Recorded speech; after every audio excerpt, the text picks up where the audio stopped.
ఈ వార్త ఎప్పుడైతే మనకు నిరాశ్రయులుగా ఒక అన్నా చెల్లెలు ఇక్కడ గోపవరం మండలంలో ఒక చెట్టు కింద నివసిస్తున్నారని తెలియగానే మన జిల్లా కలెక్టర్ గారి ఆదేశాల మేరకు మేమందరం కూడా అక్కడ విజిట్ చేయడం జరిగింది.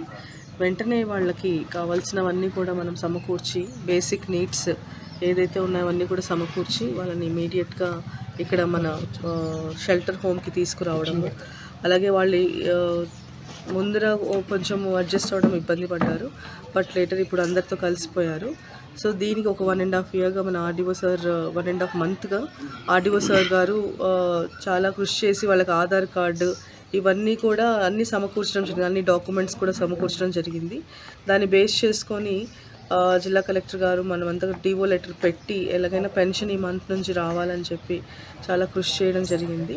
సో ఈ మీడియా మిత్రులకి ఇలాంటి పాజిటివ్ న్యూస్ అన్నీ కూడా మన దృష్టికి చేరవేస్తే, ఎందుకంటే ఇంత పెద్ద ప్రపంచంలో ఇంత పెద్ద దేశంలో మనకి ఎన్నో చేస్తుంటాం, కానీ కొన్ని మిస్ అవుతాము. కానీ దీనివల్ల ఈ మీడియా మిత్రుల ద్వారా మనకి ఈ న్యూస్ మా వరకు చేరడము, మేము అందరం కూడా కలిసికట్టుగా ఇమీడియట్గా స్పందించి వాళ్ళకి ఈరోజు పెన్షన్ వచ్చేలాగా చేస్తున్నందుకు చాలా సంతోషంగా ఉంది.